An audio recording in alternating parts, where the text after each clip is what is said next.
What I have here today is a Paillard badged 303, model 303. You recall I did a model 302 not too long ago. This is a step up. This is contemporary to the HMV 102, I would suppose, and I guess this would be the competition for the 102 from Paillard. And you can see the beautiful job they do with the tin work on these. This is a complete one-piece tin motorboard, just like they did with the chrome ones, except this is a narrow, longer one. You can see the quality of the work they did on these. There must have been a great deal of handwork in these, and they really did a nice job. Everything is properly sealed, even painted it underneath. This is green, though. Yeah, you can see the green there a little bit. And it's got that pebble finish on it. A lot of typical, Swiss parts that you'll see in a lot of the Paillard machines, whether they're badged or not. And there's the case with the Paillard badge on there. And for the model number on these, what you have to do is you look right here on the corner. See it? Model 303. Same place the 302 was. Fabricated in Switzerland. There we go. Very nice job on that horn. It has the typical style of Swiss tone arm. This one has auto brake, which is not something you see too often on these, but 303 has auto brake. And that is it right there. Now this is the same motor that you've seen in every one of the Swiss machines I've done recently. The chrome deck one, whatever model that might be, and the 302 to 303. Only difference is on these is some have two springs and some have one spring. The smaller machines like this, 101 and 102 size machines, they use a single spring. And there it is. That's going to be cleaned up, scrubbed, and taken care of. Everything else is standard for these motors. Swiss did a really good job on these motors. Everything is just like micro adjusted. And just like all of them of this era, you have to be careful of this, and this is your fiber gear.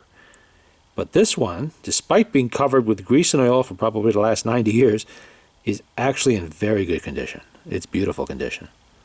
That's what you want to see. Nice teeth on there. No wear, no goobered spots, because these are not being reproduced that I'm aware of. It's possible somebody is, but I haven't yet to hear of it. I suppose if you had one of those, what do you call those copy machines, that copy plastic or whatever, you could make one, but there you go. It's in very good shape, and it's a good idea to keep these dry. That was the whole point in the first place. You don't have to lubricate them and they'd be quiet. Maybe a little bit of black graphite dust on there would do it. But given the age and the type of material used, you really should avoid slathering grease all over them, especially at this stage of the game. Nice gears they put in here. Look at that. It's one of those ones with the waffle pattern. No, it doesn't have that. And there should be, yeah, there we go. I'll turn it other way so you can see it. Motor serial number and Paillard Swiss made number 178 B 2443169. And we're gonna get into this, scrub it and clean it, get it playing, and it has the beautiful Paillard reproducer on here. And it's a Paillard badged one. Same exact reproducer that was sold as a replacement for machines in the US. Simply did not have the Paillard name on the front. This was just like right here in the front here would be plain black plate. And this is real aluminum with a steel back. This is not pot metal. So you'll never have pot metal issues with this. They use a gasket inside that is not rubber. It's like a paper. It's like almost like tar paper, I want to call it. And they don't appear to go bad even 100 years later or whatever. So aluminum diaphragm, which in this case appears to be in very good condition. And these are really nice reproducers, really top quality. More really than this machine needs. A machine like this, you can get away with an exhibition on there and it would work just fine. Just fine. But something like this, you could put on a credenza and it would sound good. Really nice. That's the Swiss orthophonic reproducer there. Their version of the orthophonic reproducer. Definitely a good one. Top quality machine. I mean, I don't, yeah, it's definitely green. I could see it now. I was a little confused before. It almost looked blue when I had it outside, but it is definitely a green machine, a very dark forest green. And it shares the size. It's slightly, maybe just a hair smaller than an HMV 102. I want to say just a tiny bit. Really not much. And it's got record storage up here, which the 102 doesn't have, but the 101 does. It's a carryover there. See? Probably put, I'm going to guess, about 4 or 5 records in there. You wouldn't want to carry more than that anyway. And it has the original handle still on it. It's still in good shape. Yeah, a little bit of material there has got to be glued back. But that's nothing serious. That's typical. It's just, I can never really get over when I see these, how nicely they made these horns.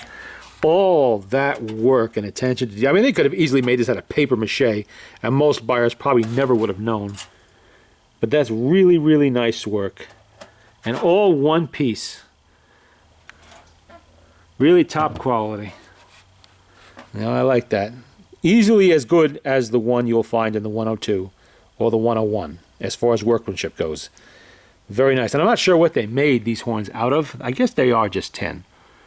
I don't see any rust anywhere. So it's not aluminum. It's too heavy to be aluminum. Where's their rust? Let me see. Any little spot around the screws? No, there really isn't. Maybe because of the paint. Just didn't get rusty. You can see how they constructed the box, and that has an actual number in it. 376, I want to say that is. It's just plain softwood boards, a cardboard bottom and top, and it is covered with green fabric. Very simple and straightforward. There's no designs in it. Just slap it on and go. They kept it simple. Well, there you go. You'll see it again when it's playing. But that's going to take some scrubbing. I mean, it's not horrible. It really isn't that bad. The grease is definitely petroleum-based, and it looks like it has seen some service sometime in the last 50 years. So we should be able to get that off pretty easily. All right.